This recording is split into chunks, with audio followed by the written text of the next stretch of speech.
Hello everyone, welcome to our channel Vardhan academy. तो दोस्तों, हमारी जो बिहार एससीईआरटी की साइंस की जो सीरीज़ चल रही है, उसमें आज की इस वीडियो में हम लोग 3 चैप्टर 10 अध्याय 10, 11 और 12 ये डिस्कस करेंगे। ठीक है, तो चलिए स्टार्ट करते हैं। अध्याय 10 है सजीव और निर्जीव। तो यहाँ पे कुछ चीज़ें देखिए, जैसे हमारे घर की कुर्सी अथवा मेज़ जैसी कुछ निर्जीव आपने अपने घर में ही देखा होगा। कुछ ऐसी चीज़ें देखी होंगी जो है जैसे कुर्सी मेज़ वगैरह है। ठीक है, ये सब आपको निर्जीव लगेंगी क्योंकि ये जिस जगह रखी रहती हैं वो वहीं पे ही रहती हैं। ठीक है ना, इसमें जैसे एक सजीव और निर्जीव के जो गुण हैं उनमें जैसे ग्रोथ हो रही है या फिर उनमें प्रजनन हो रहा है, ये सारे जो गुण हैं ये आपको कुर्सी मेज़ टेबल या और किसी चीज़ में जो कि मतलब पेन है या बेड है या इन सारी चीज़ों में आपको जो सजीव वाले गुण हैं ये देखने को नहीं मिलेंगे। इस वजह से हम इनको क्या बोलते हैं, निर्जीव बोलते हैं। वही हम ये देखते हैं कि विश्व में सभी मानव जैसे मनुष्य हैं, मतलब हम लोग भी इसमें आ जाएंगे, और उनके अलावा गाय घोड़ा बंदर कुत्ता बिल्ली गिलहरी कीट ये सभी जंतु किस में आते हैं, जीव में आते हैं। क्योंकि आप देखेंगे ये मूवमेंट भी कर रहे हैं, इनमें ग्रोथ भी हो रही है, पैदा होने के बाद से लेकर के अपनी एडल्टहुड तक कितने बड़े हो जाते हैं। तो ये सारी चीज़ें हमको इनमें देखने मिलती है, और फिर श्वसन जैसी भी कुछ क्वालिटीज़। तो आगे हम ये सारी सजीव और निर्जीव के जो लक्षण हैं वो भी हम आगे देखेंगे। ठीक है, यहाँ देखिए, हमने ये जाना कि सभी सजीवों को भोजन की आवश्यकता होती है। बिल्कुल, भोजन हमारे लिए एवं विभिन्न जंतुओं के लिए नितांत आवश्यक है। भोजन जो है वो बहुत ज़्यादा आवश्यक है। पौधे प्रकाश संश्लेषण के द्वारा अपना भोजन स्वयं बनाते हैं। पौधे ही एक ऐसे हैं जो अपना भोजन स्वयं बनाते हैं। ठीक है, इस वजह से उनको स्वपोषी बोला जाता है। लेकिन जो जंतु होते हैं वो भोजन के लिए पौधों अथवा जंतुओं पर निर्भर कहते हैं। ठीक है, भोजन से पौधे और जानवरों के विभिन्न अंगों की वृद्धि होती है। तो यहाँ पे मेनली यही बताया गया कि जो भोजन है उसका कितना इंपॉर्टेंट रोल है, कि भोजन जो है वो बहुत ही ज़्यादा आवश्यक है सजीवों के लिए, और ख़ासकर पौधे और जितने भी अन्य जानवर हैं उनके अंगों की वृद्धि के लिए, या शारीरिक वृद्धि जो है, शारीरिक मानसिक हर तरीके की वृद्धि के लिए भोजन अत्यंत आवश्यक है। यहाँ पे आप बच्चों की कुछ पिक्चर्स देख सकते हैं। एक सजीव का भी यहाँ पे एग्जाम्पल आपको मिल जाएगा कि पैदा होने के बाद, देखिए, पैदा होने के बाद 0 से 1 वर्ष तक बच्चा ऐसा है, फिर 1 से 2 वर्ष में बैठने लगा, फिर 3 से 4, मतलब हम यहाँ पे देखेंगे 20 से 21 वर्ष में एक एडल्ट पर्सन बन जाता है। ठीक है, और इसी तरीके से आप मुर्गी को भी देख सकते हैं कि अंडा है, अंडे से चूज़ा बना, चूज़े से एक छोटी मुर्गी बनती है, उसके बाद एक बड़ी मुर्गी बन जाती है। ठीक, फिर यहाँ देखिए, जब हम श्वास लेते हैं तो बाहर की वायु, ये वाला जो पैराग्राफ है आपका बहुत इंपॉर्टेंट है। जब हम सांस लेते हैं तो बाहर की वायु शरीर के अंदर आती है। ठीक है, जब हम श्वास छोड़ते हैं तो शरीर के अंदर की वायु बाहर निकल जाती है। ये दोनों प्रोसेस मिल करके क्या बनाती है, श्वसन क्रिया का एक हिस्सा बनाती है। ठीक है, अब यहाँ पे मेन है कि श्वसन में जो अंदर ली गई वायु है वो कौन सी है, ऑक्सीजन। जो हम लोग इनटेक करते हैं एयर को वो कौन सी है, ऑक्सीजन। और इसी में ही जो हम लोग वायु जब श्वसन के दौरान ही बाहर निकालते हैं जो वायु, वो होती है हमारी कार्बन डाइऑक्साइड। ठीक है, कार्बन डाइऑक्साइड, और इसके साथ कुछ अन्य अवशेष भी होते हैं। इसके अलावा आप देखेंगे गाय भैंस कुत्ता बिल्ली जैसे कुछ जंतु जो है उनमें भी श्वसन क्रिया मनुष्य की तरह ही होती है। जैसे मनुष्य में फेफड़ों के द्वारा वो जो है इनटेक और मतलब इनहेल और एक्सहेल करते हैं, यानी ऑक्सीजन को लेते हैं, कार्बन डाइऑक्साइड को निकालते हैं। ऐसे ही ये गाय भैंस कुत्ता बिल्ली इन सब में भी ये चीज़ देखने को मिलती है। इसके अलावा श्वसन सभी सजीवों के लिए आवश्यक है। ग्रहण किए गए भोजन से हमारे शरीर को जो ऊर्जा मिलती है, ठीक है, वो श्वसन के बाद ही मिल पाती है। हमारे शरीर के लिए भोजन एक ईंधन है, और शरीर के अंदर किए गए भोजन को ऑक्सीजन की सहायता से दहन होता है, जिससे हमारे शरीर को जीवित रहने में कार्य करने के लिए ऊर्जा मिलती है। कहने का मतलब ये है कि भोजन हमें ये तो पता ही है कि भोजन से हमें एनर्जी मिलती है, ऊर्जा मिलती है, लेकिन भोजन से जो हमें ऊर्जा मिल रही होती है उसका दहन इंपॉर्टेंट होता है। और वो दहन, क्योंकि भोजन एक ईंधन की तरह है, अब इसका जब तक कि दहन नहीं होगा तब तक ऊर्जा कैसे मिलेगी। तो दहन किसकी वजह से होता है, ऑक्सीजन की वजह से होता है। इसका मतलब है कि भोजन के दहन यानी भोजन से जो ऊर्जा प्राप्त की जा रही है वो हमें किसकी मदद से मिलेगी, बिना श्वसन की प्रक्रिया के हमको भोजन से, जो भी हमने भोजन खाया है उससे हमें ऊर्जा नहीं मिलेगी। ठीक है, तो दहन की जो प्रोसेस है वो किसकी प्रेजेंस में होती है, ऑक्सीजन की प्रेजेंस में। इसके अलावा कुछ और एनिमल्स भी हैं जिनमें हम देखेंगे कि उनके श्वसन करने के तरीके अलग अलग है। जैसे केचुआ आप देखें तो केचुआ त्वचा के द्वारा सांस लेता है, और अगर मछली को देखें तो मछली गलफड़े से सांस लेती है। ठीक है, मतलब जल और गलफड़े से वो जल में घुली हुई जो अवशोषित ऑक्सीजन है, ठीक है, उसको जो है ये मतलब सांस के फॉर्म में इसको लेती हैं। इसके अलावा पौधों की श्वसन क्रिया में गैसों का विनिमय मुख्यतः उनकी पत्तियों के द्वारा होता है। अगर गैस विनिमय देखा जाए तो पौधों में उनकी पत्तियों के द्वारा होता है, जो कि पत्तियों में नीचे की तरफ सूक्ष्म रंध्र होते हैं, जिनको हम स्टोमेटा बोलते हैं, ठीक है, वो प्रेजेंट होते हैं। वही वायु को अंदर लेते हैं, यानी ऑक्सीजन का उपयोग करेंगे और कार्बन डाइऑक्साइड को निकालेंगे। कहने का मतलब है कि पौधे जो हैं ये भी श्वसन क्रिया में ऑक्सीजन को लेते हैं और कार्बन डाइऑक्साइड को निकालते हैं। ठीक, चलिए अब आगे देखते हैं। तो हमने यहाँ पे देख लिया कि केचुआ त्वचा से जो है श्वसन कर रहा है और जो मछली है वो गलफड़ों से कर रही है। और वहीं हमने देखा कि पौधे जो हैं वो स्टोमेटा या पत्तियों में जो सूक्ष्म रंध्र हैं उनसे जो है श्वसन की प्रक्रिया को कंप्लीट कर रहे हैं। ठीक है, इसके अलावा पौधे केवल दिन के समय प्रकाश की उपस्थिति में ही भोजन बनाने की प्रक्रिया में ऑक्सीजन निष्कासित करते हैं। हमने देखा कि प्रकाश संश्लेषण की जो प्रक्रिया होती है तो इसमें क्या होता है कि जो पौधे होते हैं वो कार्बन डाइऑक्साइड और जल को, ठीक है, कार्बन डाइऑक्साइड और जल की यहाँ पे मेनली जो है क्रिया होती है और वो सनलाइट की प्रेजेंस में ग्लूकोज बनता है और क्या प्रोडक्ट बनता है, ऑक्सीजन निकलती है। कहने का मतलब है कि प्रकाश संश्लेषण प्रक्रिया में ऑक्सीजन का उत्पादन होता है। ठीक है, जबकि जो श्वसन क्रिया होती है इसमें दिन रात जो पौधे होते हैं, अब श्वसन क्रिया तो दिन रात चलती रहेगी पौधों में, ठीक है, वो दिन रात चलती रहती है। और भोजन बनाने की प्रक्रिया में निष्कासित ऑक्सीजन की मात्रा पौधों द्वारा श्वसन में उपयोग की गई ऑक्सीजन की अपेक्षा बहुत अधिक होती है। मतलब हम यहाँ पे ये कह रहे हैं कि जो पौधे हैं वो श्वसन क्रिया दिन रात करते रहते हैं और श्वसन क्रिया में वो क्या करते हैं, ऑक्सीजन लेते हैं, कार्बन डाइऑक्साइड निकालते हैं। लेकिन यहाँ पे जो प्रकाश संश्लेषण की प्रक्रिया है वो सिर्फ पौधे दिन में ही करते हैं और उसमें उनका जो प्रोडक्ट होता है वो ग्लूकोज के साथ साथ क्या होता है, ऑक्सीजन होती है। ठीक है, लेकिन ये जो ऑक्सीजन की जो प्रोडक्ट प्रकाश संश्लेषण क्रिया में जो ऑक्सीजन की मात्रा होती है वो श्वसन क्रिया में जो यूज़ की जा रही है उससे कहीं ज़्यादा होती है। ठीक है, यही यहाँ पे बताने की कोशिश कर रहे हैं।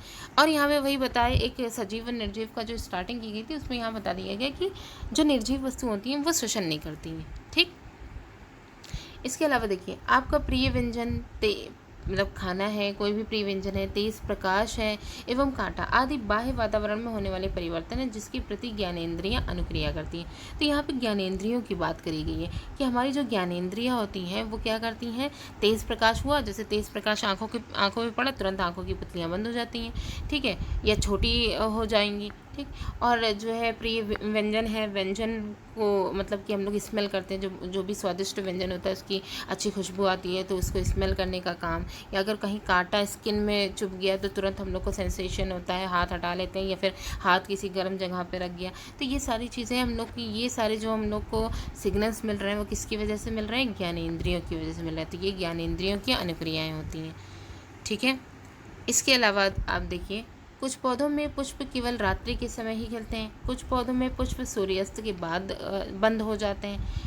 और यहाँ पे आप ये देखेंगे कि जैसे रात रानी जो होती है वो रात के समय में ही उनके जो फूल होते हैं वो खिलते हैं। ठीक है, तो सूर्यास्त की जब समय होता है तो उसमें कुछ जो फूल होते हैं वो बंद हो जाते हैं। छुई मुई के पौधों की अगर पत्तियाँ आप देखेंगे तो छूने पर ही अचानक से सिकुड़ जाती हैं। ठीक है, और ये पौधों में उद्दीपन के प्रति जो अनुक्रिया है, स्टिमुलस के प्रति जो रिस्पॉन्स दिखाया जा रहा है वो यहाँ पे उसके यहाँ पे उदाहरण दिखाए गए। और यहाँ पे एक चीज़ और भी देख सकते हैं, जैसे पौधों में मूवमेंट होता है कि नहीं होता है। तो ये आप छुई मुई के जो पौधे होते हैं या फिर जो है मतलब सनफ्लावर की जो मूवमेंट होता है, सन की तरफ मूवमेंट, इन सब से आप जो है यहाँ पे देख सकते हैं। और यहाँ पे एक एक्सपेरिमेंट भी दिखाया गया है, जैसे यहाँ पे देखिए जिन जंतुओं के सिर पर स्पर्शक होते हैं वे स्पर्श, दबाव, ध्वनि, गंध, प्रकाश, तापमान, नमी आदि के प्रति संवेदनशील होते हैं। अंधे व्यक्ति स्पर्श से पहचान कर लेते हैं। आप यहाँ पे देख सकते हैं स्पर्श की या स्पर्शक की बात करी गई है। तो यहाँ पे जैसे गंध है, प्रकाश है, तापमान है। आप यहाँ पे देखेंगे कि बटरफ्लाई में जो एंटीना होता है वो भी एक तरीके से स्पर्शक की तरह काम करता है। ठीक है, कुछ सेंसेशन को जो है वहाँ से फील होता है। और यहाँ पे बोला गया है कि जो अंधा व्यक्ति होता है, अब जो अंधा व्यक्ति है वो अपनी स्किन से ही सारी चीज़ों को फील करने की कोशिश करेगा। ठीक है, तो वो भी स्पर्श से पहचान कर लेते हैं। और यहाँ पे पौधों का जो एग्जाम्पल हम दे रहे थे वो यहाँ पे मूवमेंट की भी बात करी गई है कि पौधे जो हैं उनके लिए किस तरीके से सनलाइट और एयर और ये सारी चीज़ें इनके लिए इंपॉर्टेंट है। तो ये एक्सपेरिमेंट ये दिखाया गया कि सनलाइट पौधों के लिए कितनी इंपॉर्टेंट है। तो पौधे को एक ब्लैंक जो है काले बॉक्स में रख कर के एक छोटी सी खिड़की खोल दी गई, तो हम देखेंगे कि सूर्य की रोशनी को प्राप्त करने के लिए पौधे का मूवमेंट या पौधे की डायरेक्शन सनलाइट की तरफ हो गई है। ठीक है, अब यहाँ पे एक और यहाँ पे गुण है सजीवों का, जो है उत्सर्जन। उत्सर्जन बहुत इंपॉर्टेंट पॉइंट है। हमारे शरीर में विभिन्न प्रक्रियाओं के फलस्वरूप जब कई सारी प्रक्रियाएं हो जाती हैं तो उसकी फलस्वरूप विषैले दूषित पदार्थ भी बनते रहते हैं। ऐसे दूषित पदार्थ मूत्र के साथ हमारे शरीर से निकाल दिए जाते हैं। यही प्रोसेस क्या कहलाती है, हमारी उत्सर्जन या एक्सक्रीशन कहलाती है। ठीक है। इसके अलावा आप देखिए इसी प्रकार पेड़ों में भी उत्सर्जन, ये तो मनुष्यों में दिखा दिया गया या एनिमल्स में दिखा दिया गया। ठीक है। पेड़ों में भी उत्सर्जन देखा जा सकता है। पेड़ों में जो अपशिष्ट पदार्थ जो होते हैं वो छाल जो होती है, छाल आपने देखी होगी, छाल के नीचे जमा हो जाते हैं, जो छाल के फटने के साथ बाहर निकल जाता है। आपने देखा हो कुछ ऐसे पेड़ होते हैं जिनमें ब्लैक या वाइट कलर का, मतलब कि कुछ लिक्विड बाहर निकल रहा होता है, उनकी छालों से निकल रहा होता है। ठीक है। तो ये जो है यही मतलब कि अपशिष्ट पदार्थ होते हैं जो छाल के नीचे जमा होते हैं और उनके फटने पर वो बाहर निकलने लगते हैं। पेड़ से सूखी पत्तियों की गिरने के साथ साथ अपशिष्ट पदार्थ का निष्कासन भी होता है। सूखी पत्तियाँ तो गिरती हैं, साथ ही साथ अपशिष्ट पदार्थों का निष्कासन भी होता है। अब यहाँ पे एक और सजीवों का लक्षण है जो कि है प्रजनन। मेनली आप देखेंगे कि उत्सर्जन की प्रोसेस जो है वो आपको निर्जीव यानी बस है, ट्रेन है या फिर कुर्सी मेज़ वगैरह, ये सारी जो चीज़ें, इसमें आपको ये प्रोसेस नहीं देखने को मिलेगी। इसके अलावा प्रजनन, यहाँ पे देखिए प्रजनन भी एक जो है सजीवों का गुण है। जंतु प्रजनन द्वारा अपने सदृश संतान उत्पन्न करते हैं। भिन्न भिन्न जंतुओं में प्रजनन का ढंग अलग अलग होता है। कुछ जंतु अंडे देते हैं जिनसे शिशु निकलते हैं, कुछ जंतु शिशु को ही डायरेक्ट जन्म देते हैं। तो आप यहाँ पे कुछ एग्जाम्पल देख सकते हैं, जो बच्चे देने वाले कुछ जीव यहाँ पे दिखाए गए हैं और ऊपर पक्षी जो है वो अंडे दे रहे हैं। ठीक है। अंडे से बीज, वो कहने का मतलब है नए जो पौधे हैं वो बन रहे हैं। ठीक है। तो ये प्रजनन की जो प्रोसेस है वो भी यहाँ पे दिखा दी गई। दो तरह की होती है, कुछ जो है वो अंडे देते हैं और कुछ जो है डायरेक्टली बच्चे देते हैं। ठीक है। इसके अलावा आप देखेंगे यहाँ पे पौधों में भी हमें प्रजनन देखने को मिलता है। बहुत से पौधे बीजों द्वारा प्रजनन करते हैं और पौधे बीज उत्पादित करते हैं। हम उन्हें अंकुरित करके नए पौधे उगा सकते हैं। तो अंकुरित वाली जो प्रोसेस है वो आप यहाँ पे देख सकते हैं कि अंकुरित होने पर जड़ और जो मतलब कि स्टेम और रूट की जो यहाँ पे नीचे की तरफ रूट निकल रही होती है, ऊपर की तरफ स्टेम, तो इसी से ही अगर मिट्टी में इसको हम लगा दें तो ये पूरा हमारा नया प्लांट बन करके तैयार हो जाएगा। ठीक है। ओके। यहाँ पे हम एक चीज़ और दे सकते हैं, क्योंकि यहाँ पे प्रजनन की बात करी गई है, यहाँ पे और भी प्रोसेस हैं। कहने का मतलब ये अभी हम लोग ने तो पौधों में सीड वाली प्रोसेस देख ली, इसके अलावा भी प्रजनन की और कई सारी प्रोसेस हैं। जैसे कि यहाँ पे दिखाया गया कुछ पौधों के अतिरिक्त, कुछ पौधों के बीज के अतिरिक्त उनके जो कायिक भाग होते हैं जहाँ के द्वारा भी नए पौधे उत्पन्न किए जा सकते हैं। उदाहरण जैसे आलू की कली का कायिक भाग का मतलब ये होता है कि जहाँ से नए पौधे निकलने की जो है चांसेस होते हैं। ठीक है। जैसे आलू में जो कलिका वाला भाग होता है, आलू में आपने आइज़ देखी होंगी। ठीक है। तो वो जो आइज़ वाला, जहाँ से आइज़ बड निकलती हैं, तो वो वाला भाग जो होता है वो नया पौधा बनता है। तो वो आप अगर उतना पोर्शन ये पूरे आलू का अगर आप ला करके लगा दें तो इससे एक नया पौधा निकलने लग जाएगा। ठीक है। इसके अलावा कुछ और भी हैं, जैसे गुलाब है, आम, लीची आदि। ये सब कुछ पौधे ऐसे हैं जिनमें कलम एक प्रोसेस होती है, तिरछा काटा जाता है, कलम लगा करके भी हम इनकी नई जो पौधे हैं उनको हम उगा सकते हैं।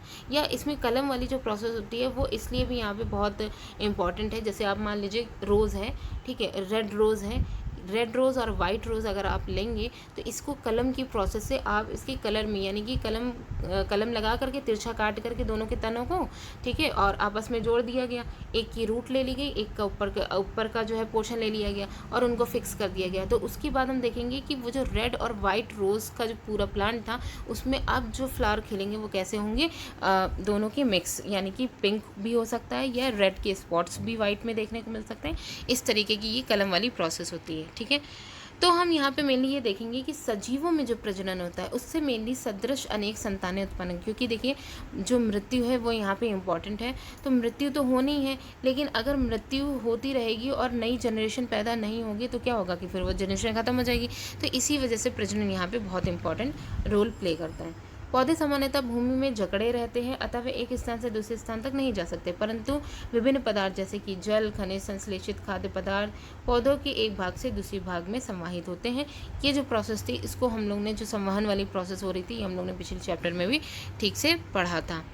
ठीक है। इसके अलावा देखिए लाजवंती, जिसे छुई मुई कहते हैं, इनके पौधे को छूने मात्र से ही उनकी पत्तियां सिकुड़ जाती हैं। सूरजमुखी फूल सूरज की ओर खिलता या मतलब खिलता है। इन सारी चीज़ों को आप देखेंगे तो इससे ये कंफर्म हो जाएगा कि पौधों में भी मूवमेंट देखने को मिलता है। ठीक है।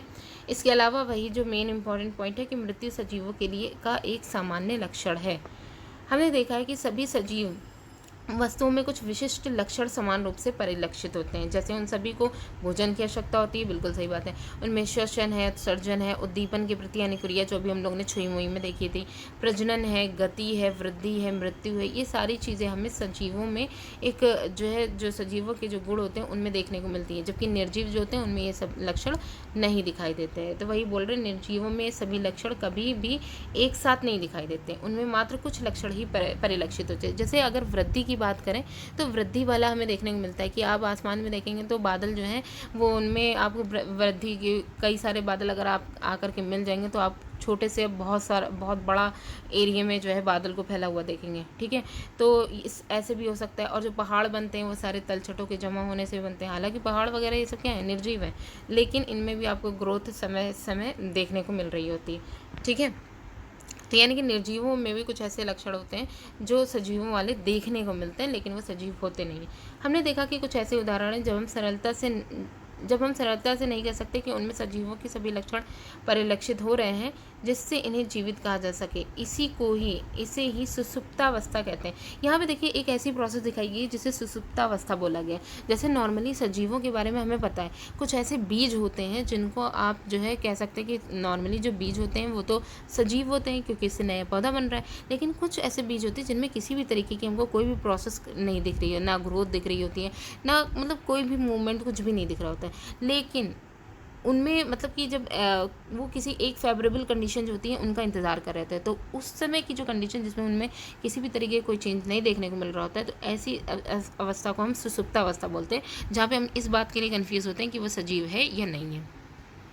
इसके अलावा आप देखेंगे, हमने देखा कि बीजों में श्वसन की क्रिया उस समय भी चलती रहती है जबकि अन्य जैव प्रक्रियाएं उतनी सक्रिय नहीं होती। आपने देखा होगा कि अनाज जो कि एक बीज के फॉर्म में, उसको जब आप भंडारण में रखेंगे तो वहाँ जाएंगे तो आपको बहुत गर्मी महसूस होगी क्योंकि वहाँ पे बीजों में श्वसन क्रिया हो रही होती है, ठीक है। जबकि वहाँ पे अन्य जितनी भी क्रियाएँ होती हैं कि बीज से पौधे बनने की जो पूरी प्रोसेस होती है वो नहीं हो रही होती, लेकिन श्वसन क्रिया उस समय भी हो रही होती है। तो ये चैप्टर आपका यहाँ पे हो जाएगा कंप्लीट हो गया है, ठीक है। यहाँ से आप जो इसके इंग्लिश टर्म है वो आप देख सकते हैं, ठीक। नेक्स्ट चैप्टर चलिए देखते हैं। तो देखिए अगला जो हमारा चैप्टर है अध्याय 11, वो है सजीवों में अनुकूलन, ठीक है। तो चलिए देखते हैं सजीवों में अनुकूलन।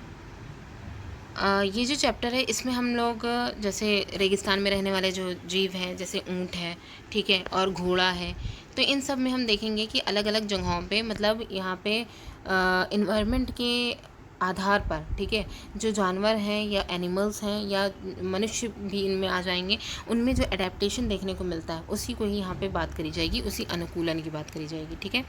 तो यहाँ पे कहा जा रहा है इसी तरह जगह जगह पर अलग अलग प्रकार के पौधे भी पाए जाते हैं। जैसे रेगिस्तान में नागफनी है, जल में कमल है, पर्वतीय क्षेत्र में शंक्वाकार जो पेड़ होते हैं जैसे पाइनस, सागवान, फर्न, तो ये सब क्या होते हैं, इनमें जो आप स्ट्रक्चर में, बनावट में चेंज और मतलब बहुत सारी चीज़ों में आप वहाँ पे चेंजेस जो देख रहे होते हैं वो सिर्फ किसकी वजह से होते हैं, वातावरण की वजह से होते हैं, ठीक है।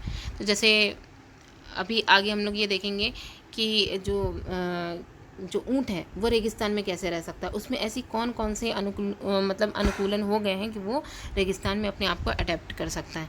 तो जैसे यहाँ पे देखिए समुद्र में जंतु और पौधे दोनों लवणीय जल जो खारे पानी है उनमें रहते हैं तथा श्वसन के लिए जल में घुली हुई ऑक्सीजन का उपयोग करते हैं, जबकि लवणीय जो जल होता है उसमें रहना बहुत मुश्किल होता है। लेकिन जो समुद्र में रहने वाले जो जीव होते हैं उनका या पौधों का अडेप्टेशन उसमें हो चुका होता है, ठीक है। इसके अलावा अगर आप देखेंगे ऊँट जो होते हैं उनके पैर लंबे होते हैं, जिससे उनका शरीर रेत की गर्मी से दूर रहता है, साथ ही वे बहुत कम पेशाब करते हैं, उनमें पसीना बहुत कम आता है, इन्हीं सब बातों। इसके अलावा आपने देखा होगा कि ऊँट जो होते हैं वो उनके कुबड़ जो होता है हम जिसे कहते हैं, उसमें उनकी जो है फैट और वाटर स्टोर रहता है, जिसकी वजह से वो समय समय पर जब उनकी पानी कमी होती है तो वो भी पूरी कर लेते हैं, और साथ ही साथ जो फैट का डिपोजिशन होता है वो उनकी एनर्जी को मेनटेन किए रहता है। इसके अलावा आप वहाँ पर देखेंगे कि ऊँट के जो पैर होते हैं वो पैडेड होते हैं, ठीक है, गद्देदार होते हैं, जो कि जो है रेतीले जो है टीले होते हैं उनमें धंसते नहीं हैं, ठीक है। तो ये सारी चीज़ें हैं कि ये सारा एडेप्टेशन है, अनुकूलन है ऊँट में, जो कि रेगिस्तान में वो आसानी से अपने आप को सर्वाइव कर सकता है। इसके अलावा आप देखिए मछलियों की अगर बात करें तो मछलियों का शरीर धारा रेखीय होता है, नौकाकार नाव की शेप का होता है। इनका शरीर चिकनी शल्कों से ढका रहता है। शल्क इनकी शरीर की सुरक्षा प्रदान करते हैं तथा इनकी विशिष्ट आकृति जल में गति करने में सहायक होती है। अब ये जो इनकी शंकुआकार या धारा रेखीय जो आकृति है ये तैरने में, इनकी जल में तैरने में सहायक होती है। मछली के पक्ष एवं पूंछ चपटे होते हैं जो उसे जल के अंदर दिशा परिवर्तन में संतुलन बनाए रखने में मदद करते हैं। ठीक है, ये जो इनके जो है पूंछ और जो पक्ष होते हैं, जो साइड के जो मतलब एक तरीके से पर कह सकते हैं, मतलब पर क्या साइड के जो है इनके पंख होते हैं, पक्ष ठीक है, व्हाटएवर। तो यहाँ पे देखिए पृथ्वी पर असंख्य जीव जंतु और पौधे पाए जाते हैं जिनमें अपने परिवेश में रहने के लिए कुछ विशिष्ट संरचनाएं होती हैं। ऐसी विशिष्ट संरचनाओं एवं स्वभाव की स्थिति को अनुकूलन कहते हैं। यही जो वातावरण के अनुसार जो विशिष्ट संरचनाएं जो मतलब जंतुओं में जो अडेप्ट हो जाती हैं, इसी प्रोसेस को हम लोग क्या बोलते हैं, अनुकूलन, जिससे वो उस वातावरण में अपने आप को सर्वाइव कर सकें। ठीक है, एक सजीव जिस परिवेश में रहता है जहाँ से उसे भोजन, वायु, शरण स्थल, अन्य आवश्यकताएं पूरी होती, ऐसे स्थान को हम क्या बोलते हैं, वास स्थान बोलते हैं। अब जो ज़मीन पर पाए जाने वाले जो सजीव हैं उनका वास स्थान क्या होगा, स्थलीय होगा। और जो जल में पाए जाने वाले हैं उनका वास स्थान क्या होगा, जलीय वास स्थान होगा। ठीक है, इसके अलावा आप देखिए कि स्थलीय वास स्थान में कई विविधताएं हैं। जैसे स्थल में भी आपको वन देखने को मिलेगा, घास के मैदान, रेगिस्तान, पर्वतीय प्रदेश, ये सब आपको देखने को मिलेंगे। इसी प्रकार जलीय आवास में भी विविधताएं हैं, जैसे दलदल है, खारे पानी की झीलें हैं, समुद्र हैं, ये सब आपको वेराइटीज़ देखने को मिलेंगी।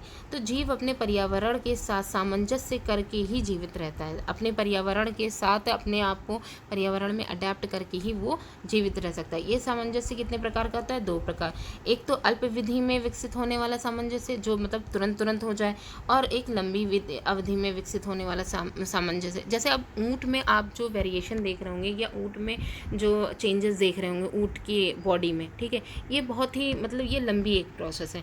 वही अगर आप देखेंगे कि आप यहाँ पे आप मतलब जो है मैदानी क्षेत्रों में रहते हैं और आप पहाड़ी क्षेत्र में जाएँ तो आपको अचानक से सांस लेने में दिक्कत होने लग जाती है, या तेज़ी से सांस लेने लग जाते हैं। तो वहाँ पे आप कुछ ऐसी चीज़ें करेंगे कि जिससे वहाँ पे आपकी थोड़ी सी मेंटेनेंस हो जाए। लेकिन वहाँ रह रहे जो लोग होते हैं वो उसके लिए अडेप्ट हो चुके होते हैं। ठीक है, इसके अलावा आप यहाँ पे देखिए स्थायी अनुकूलन को पर्यानुकूलन भी कहते हैं। स्थायी अनुकूलन की बात करी जा रही है। ठीक है, इससे अलग कुछ सामंजस्य लंबे अंतराल के बाद उत्पन्न होते हैं। जैसे उच्च पर्वतीय क्षेत्रों में रहने वाले लोगों में जन्म से ही, जो उच्च पर्वतीय क्षेत्रों में जो लोग रह रहे होते हैं उनमें जन्म से ही फेफड़ों की क्षमता अधिक होती है, क्योंकि पर्वतीय क्षेत्रों में ऑक्सीजन की मात्रा कम होती है।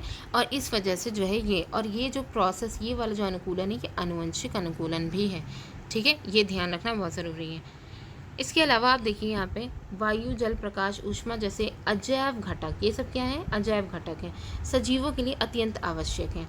ठीक है, एक मतलब घटक यहाँ पे जैविक घटक, अजैविक घटक दोनों होते हैं। तो अजैविक घटक में आपके क्या आते हैं, वायु, जल, प्रकाश और ऊष्मा आते हैं। ठीक, सजीव बहुत ठंडे और बहुत उष्ण परिवेश में भी पाए जाते हैं। ये जीव इस विषम परिवेश में जीवित रहने के लिए कुछ विशिष्ट व्यवस्था को अपनाते हैं। यहाँ अनुकूलन काम आता है। यही विशिष्ट व्यवस्था जो होती है वो क्या कहलाती है, अनुकूलन कहलाती है। अनुकूलन अल्पकाल में नहीं होता, हजारों वर्षों की अवधि में किसी जीव में किसी क्षेत्र के अजैव घटकों के परिवर्तन के कारण होता है। कहने का मतलब है कि जीव के अंदर जो अजैव घटक है इनमें कई सालों में जो परिवर्तन, चेंजेस देखने को मिलते हैं। इसी के ही आधार पर आपको अनुकूलन देखने को मिलता है। ठीक है, इसके अलावा आप यहाँ पे देखिए, जैसे यहाँ पे ये तालिका दिखाई गई है कि घटक, ताप, पानी, मिट्टी, हवा, प्रकाश दे दिए गए। मरुस्थलीय स्थान में जाहिर सी बात है, मरुस्थलीय स्थान है तो दिन में गर्मी बहुत ज़्यादा होती है, रात में ठंड बहुत ज़्यादा होती है। ठीक है, और पानी की कमी हो जाएगी। मैदानी और जलीय, ये सारे मतलब क्षेत्रों में ये दिखाया गया है कि क्या क्या चीज़ें वहाँ पे मतलब प्रेजेंट हो सकती हैं। अब अगर इस वास स्थान के आधार पर हम देखें तो अलग अलग जो जगहों पे जो एडेप्टेशन है वो यहाँ पे हम देखेंगे। ठीक है, तो यहाँ देखिए स्थलीय वासस्थान में आपका मरुस्थल है। मरुस्थल में दिन में तेज़ गर्मी पड़ती है और रातें अधिक ठंडी होती हैं। रेगिस्तान में पाए जाने वाले छोटे जो जीव होते हैं वो ताप से बचने के लिए गहरे बिलों में चले जाते हैं और रात को भोजन के लिए बाहर आते हैं। ठीक है, कुछ रेगिस्तानी पौधों की अगर बात करें तो नागफनी, बबूल और जो घृत कुमारी वगैरह है, ये सब आपको रेगिस्तानी जो पौधे हैं वो मिलेंगे आपको। इनके पौधों का मेनली यही है कि आप इनकी पत्तियों को देख करके आप पहचान सकते हैं कि इनमें क्या एडेप्टेशन है। पर्वतीय क्षेत्रों की अगर बात करें तो यहाँ पे देखिए पहाड़ों पर सामान्यतः बहुत ठंड और सर्दियों में हिमपात भी होता है। पर्वतीय क्षेत्रों में वृक्ष शंक्वाकार यानी कीप की जैसा होता है और उनकी शाखाएं जो होती हैं वो तिरछी होती हैं। कुछ वृक्षों की जो पत्तियां होती हैं वो सुई के समान होती हैं। इससे वर्षा का जल और हिम आसानी से नीचे खिसक सकता है। इसके अलावा पर्वतीय क्षेत्रों में आपको कुछ जो वहाँ के जो जानवर हैं उनमें भी आपको अनुकूलन देखने को मिलेगा। जैसे याक उसकी मोटी त्वचा या फिर उस पर जो फर जो उसकी बॉडी पर रहते हैं वो ठंड से उसको बचाने का काम करते हैं। शरीर को गर्म रखने के लिए याक का शरीर लंबे बालों से ढका रहता है और पहाड़ी जो तेंदुए होते हैं उनमें शरीर पर फर होते हैं। ये बर्फ़ पर चलते समय उनके पैरों को ठंड से बचाते हैं तेंदुओं में। ठीक है, पहाड़ी बकरी के मजबूत जो खुर होते हैं वो उसे ढालदार चट्टानें जो होती हैं उन पर दौड़ने के लिए अनुकूलित होते हैं। इसके अलावा आप यहाँ पे घास स्थल को भी देख सकते हैं। जैसे शेर वन अथवा घास स्थल में रहता है। ठीक है, और शेर के बारे में आप तो जान ही रहे हैं, शक्तिशाली है वगैरह वगैरह। लेकिन यहाँ पे मेनली हमें जो देखना है वो है शेर के अगले पैर और नाखून लंबे होते हैं जिन्हें वो पदांगुलियाँ जो होती हैं उनके अंदर वो खींचकर छिपा लेता है। ठीक है, उसका जो मटमैला रंग होता है वो शिकार के दौरान उसे घास या सूखे मैदानों में छिपाए रखता है और शिकार को पता भी नहीं चलता। चेहरे के सामने की, देखिए शेर जो होता है इसकी क्या होती है, चेहरे के सामने की तरफ आँखें होती हैं। ठीक है, और इसे वन में दूर तक शिकार खोजने में सहायक करती हैं तथा शिकार को चारों तरफ देखने में भी सहायता करती हैं। इसके अलावा दूसरा जंतु है हिरन। ठीक है, जो कि वन या घास स्थल में ये भी रहता है। पौधों के कठोर तनों को चबाने के लिए इसमें मजबूत दांत होते हैं। और इसके अलावा इसमें एक एडेप्टेशन आपको देखने को मिलेगा, इसके लंबे कान उसे शिकारी की गतिविधियों की जानकारी देते हैं जिससे।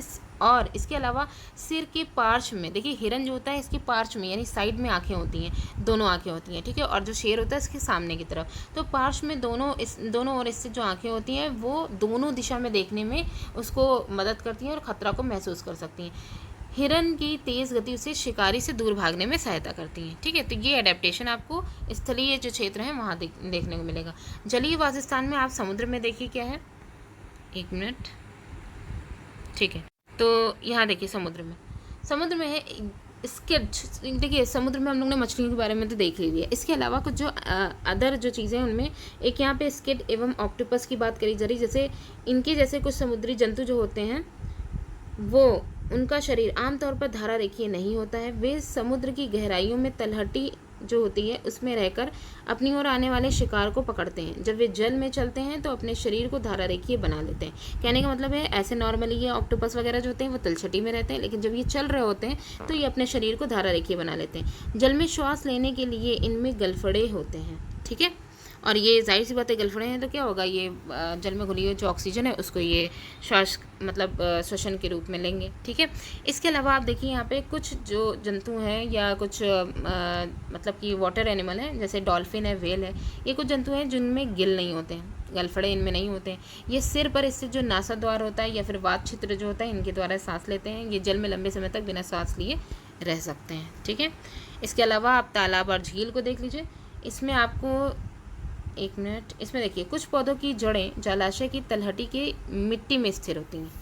ठीक है, जलीय जो स्थलीय पौधों में जड़ मिट्टी से, जो स्थलीय जो पौधे होते हैं उसमें जो जड़ होती है वो मिट्टी से जल एवं खनिज पोषकों के अवशोषण में महत्वपूर्ण कार्य करती हैं। परंतु जलीय पौधों की जड़ें आकार में बहुत छोटी होती हैं और इनका मुख्य कार्य पौधों को तलहटी में जमाए रखना होता है। कहने का मतलब ये है कि पानी में पाए जाने वाले जो पौधे हैं उनकी जो जड़ें होती हैं वो बहुत आकार में छोटी होती हैं। इनका बस काम खाली इतना होता है कि पौधों को पानी में जमाए रखने का काम होता है बस। ठीक है, तो ये कुछ जो है तालाब और झील के जो है एग्जाम्पल हो गए। इसके अलावा आप कुछ यहाँ पे और देखेंगे कि जैसे पौधों का जो तना होता है, जल में पाए जाने वाले जो पौधे होते हैं इनका तना जो होता है वो लंबा, खोखला और हल्का होता है। तना जल की सतह तक वृद्धि करता है। लंबे लंबे कुछ पौधे ऐसे होते हैं जिनके लंबे लंबे तने होते हैं। कुछ जलीय पौधे जो होते हैं वो पूरी तरीके से पानी में डूबे रहते हैं, जल में डूबे रहते हैं। ऐसे पौधों के सभी भाग जल में ही वृद्धि करते हैं। इनमें से कुछ पौधों की पत्तियाँ जो होती हैं वो सकरी, चपटी और पतले रिबन की तरह होती हैं। ये बहते जल में सरलता से मुड़ जाती हैं। इनकी एडेप्टेशन ऐसा होता है कि ये जो है बहते जल में आसानी से जो है मुड़ सकें और किसी भी तरीके कोई डैमेज भी ना हो। कुछ ऐसे पौधे होते हैं जिनकी पत्तियाँ बहुत ज़्यादा विभाजित रहती हैं, मतलब बीच बीच में कटी फटी रहती हैं। ये उनकी खुद की बनावट होती है ताकि जो जल है वो पत्तियों को डैमेज ना करे और उनके अंदर से आसानी से निकल सके। ठीक है, क्षति मतलब ऐसे जो पौधे होते हैं वो ऐसी जगह पाए जाते हैं जहाँ पे पानी का बहाव बहुत तेज़ होता है। इसके अलावा आप मेंढक को देखेंगे, उनके पिछले पाँव जो होते हैं वो लंबे मजबूत होते हैं जो उसे छलांग लगाने और शिकार करने में मदद करते हैं। और इनके जो पश्चपाद होते हैं वो जाल युक्त पदांगुली जो होती हैं, वो मतलब पश्चपाद में जाल युक्त पदांगुलियाँ होती हैं जो उन्हें तैरने में सहायता करती हैं। ठीक है, तो ये चीज़ हो गई, ये 2 चैप्टर आपके यहाँ पे कंप्लीट हो गए। तो अगला अध्याय है आपका अध्याय 12, दूरी मापन एवं गति। ठीक है, तो इसमें जो इम्पोर्टेंट चीज़ें हैं उसे ही हम लोग बस यहाँ पे देखेंगे। तो 1 मिनट देखिए, इस चैप्टर में दूरी मापन और गति के बारे में बात करी गई है। तो यहाँ पे हम पहले मापन की बात करें, क्योंकि पहले के समय में क्या होता था कि मापन को, किसी भी चीज़ को मापने के लिए कोई जो है उपयुक्त युक्ति नहीं होती थी। ठीक है, तो ये जो उपयुक्त युक्ति ना होने की वजह से मापन में बहुत ज़्यादा गड़बड़ियाँ होती थी। तो इसी जो है सारी जो दिक्कतें थी, इनको देखते हुए एक यहाँ पे फ्रांस नामक जो देश है उसमें एक विशेष धातु की एक छड़ की लंबाई को मीटर एक नाम दिया गया, इसको मीटर माना गया। 1 मीटर 100 बराबर हिस्से, मतलब 1 मीटर के 100 बराबर हिस्से किए गया और उसको सेंटीमीटर कहा गया। हर एक सेंटीमीटर को 10 बराबर भागों में बांट करके उसे मिलीमीटर कहा गया। ये 3 यूनिट निकाली गई लंबाई की, लेंथ के लिए ये 3 यूनिट निकाली गई।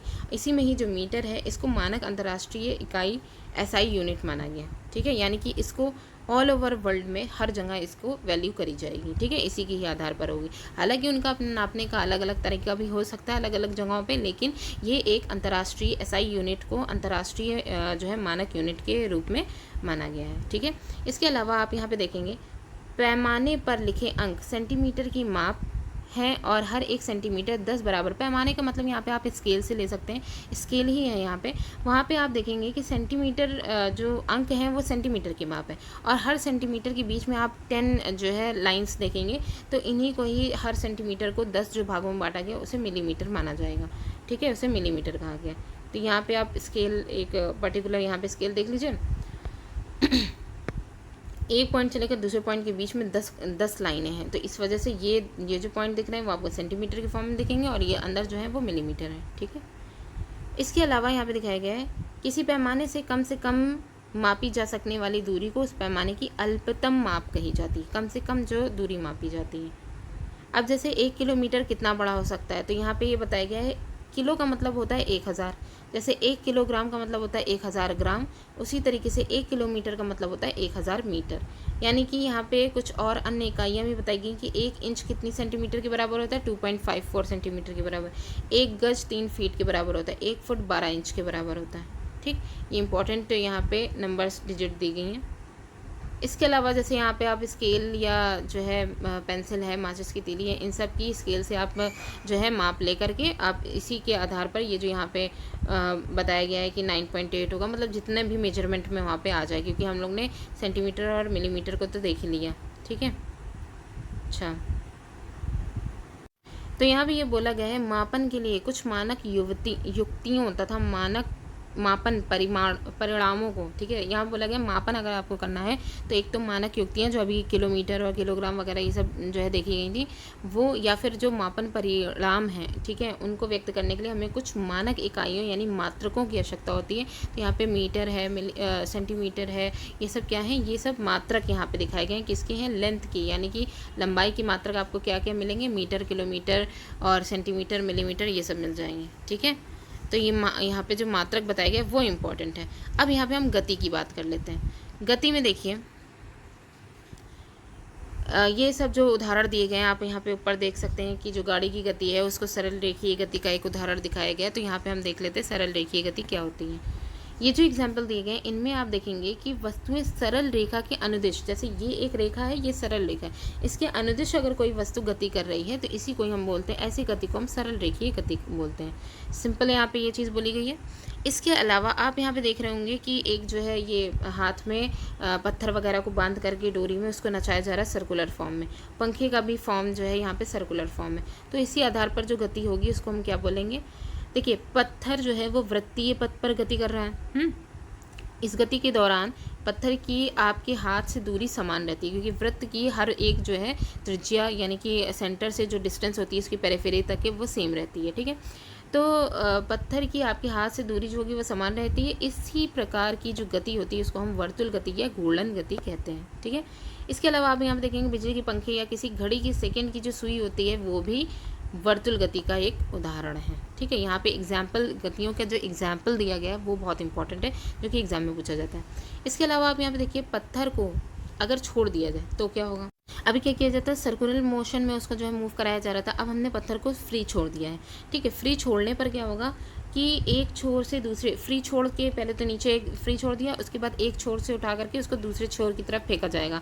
ठीक है, ये यूँ कहे कि एक छोर की तरफ उठा करके छोड़ दिया जाए। ठीक है, तो अब वो हम देखेंगे कि वो दूसरी छोर की तरफ निश्चित ही कुछ समय पश्चात वो पहुँच जाएगा। ठीक है, ऐसी गति को हम, ये जो इस तरीके की गति होती है, जैसे जो पत्थर है उसको यहाँ तक हमने उठाया तो वो धीरे धीरे वो यहाँ तक जाएगा, क्योंकि काफ़ी ऊंचाई से यहाँ तक ही जाएगा, उसके बाद वापस अपनी पुरानी स्थिति में वापस आ जाएगा। इस गति को हम आवर्त गति कहते हैं। पत्थर का इधर से उधर डोलने की क्रिया को हम दोलन कहते हैं। ये जो डोलने वाली जो प्रोसेस है इसको हम दोलन बोलेंगे।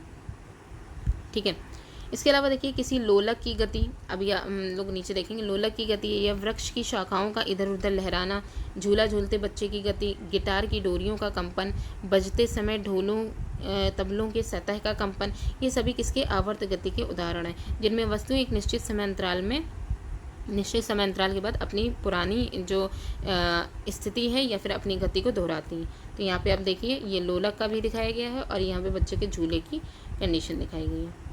लेकिन यहाँ पे कुछ चीज़ें देखिए, जैसे आपने मशीन, सिलाई मशीन को तो चलाते हुए आपने देखा ही है, तो वहाँ पे आप दो तरीके के मूवमेंट देखते हैं। एक तो जो हैंडल होता है जिसको हम लोग मूव कर रहे होते हैं वो होता है, और एक जो सुई होती है उसका मूवमेंट होता है। तो यहाँ पे देखिए सुई जो होती है वो आवर्त गति कर रही होती है, क्योंकि वो अपने सेंटर से ऊपर नीचे उसका मूवमेंट रहता है। ठीक है, लेकिन परंतु सिलाई मशीन का जो पहिया होता है वो अपनी अक्ष के परिता घूमता है।